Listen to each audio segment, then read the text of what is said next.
This is the start of part 2.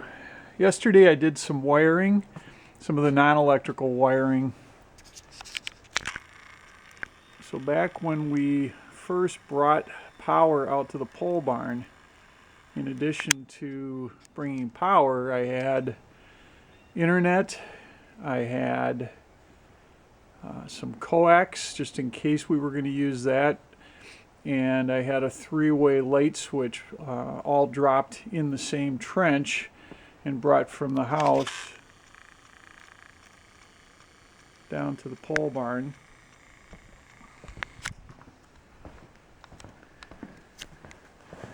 And it all comes out right here. So yesterday I brought the internet up and over the garage door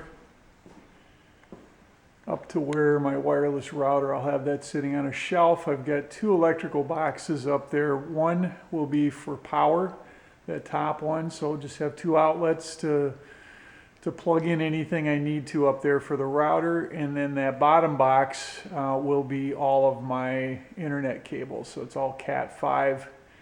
That Cat 5 will run off to a few different locations. The first one runs here to this box, and again 2 boxes, one for power and one where we'll have both internet and cable, and that's just in case I need that for the TV. I'll run a second one following that same path, and I'll drop it down about here, and that's where I'll be able to plug in a computer if for any reason my wireless doesn't work. So I've got one running there. I've got a second one. I ran out of cable. So a second one will run back over to this corner, and it's the same arrangement. And this is really just to give me some options if I decide I want a TV or a monitor in a different spot. I've done it before the walls go up. The other thing that I worked on is I brought coax cable, which probably will never be used, but I brought that up and over the top, and again dropped it down into both of these boxes. There's one other thing I'm going to do, just again because everything's open. I'm going to run HDMI into each of these boxes, so there will be an HDMI outlet, one here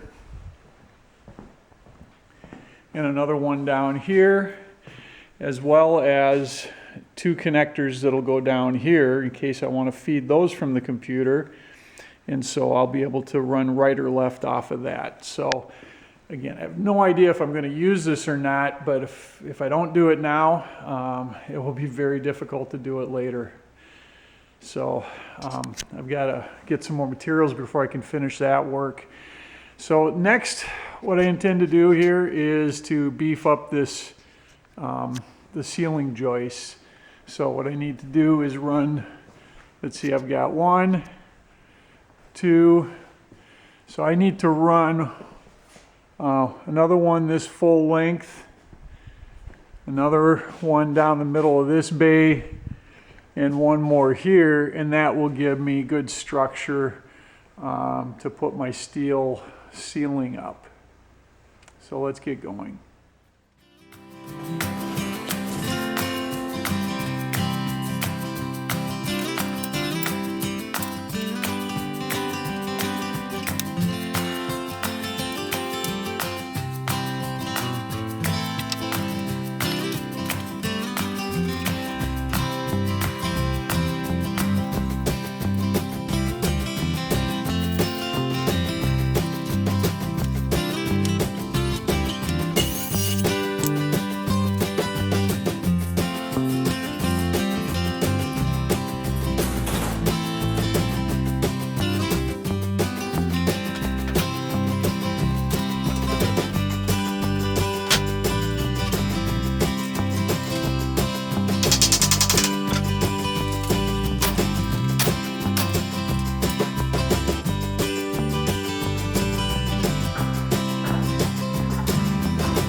I got those extra joists up there now. You'll see the ones I put in are the nice new white wood. So we got 1, 2, and 3. So now they're no more than about 40 inches apart. Plenty of structure to carry steel.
If you're observant, you'll notice one small change since the last shot when I was measuring. Can you see it?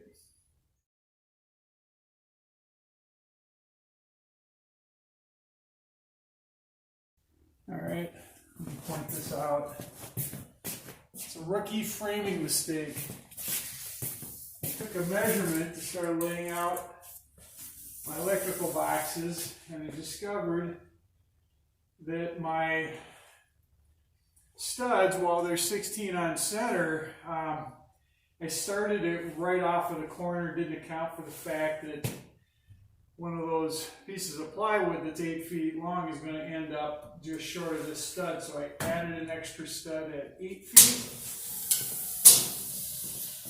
and another one at 16. So this is what happens when you do the calc.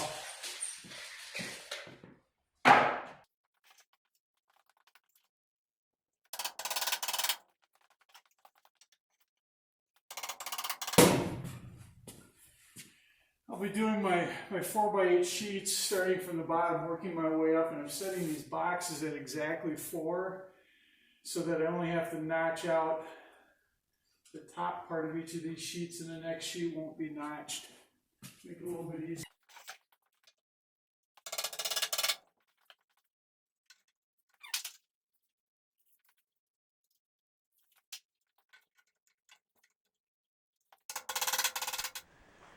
I won't bore you with any more of the putting in electrical boxes, but got these in along this wall. They're no more than less than 4 feet apart, and then over on this wall they're no more than about 3 feet apart. And one other thing I did, and this was a suggestion of one very ordinary man around putting as many air hoses and plumbing in for air as possible. It's good, but I don't use that much, and I think I'm going to go a little bit simpler. So let me show you what I'm doing here. I've got one fitting that comes through this wall, and so I'll be able to hook up my air there. I don't use that much, but I'll at least have access to one inside the workshop, and then out in the main garage I can hook in from here. And what I intend to do is right at this corner is build out a little insulated box and put my air compressor in that box just to quiet it down, and then I'll be able to put a T on and run it here. It'll go through the wall to give me air in the workshop. And then still have to decide out here. I will probably run at least a couple air lines up and maybe put a like a retractable reel up in the ceiling just to make it a little bit easier to access. So that's it. The next thing I hope to be doing here is some wiring. So that's it for this round.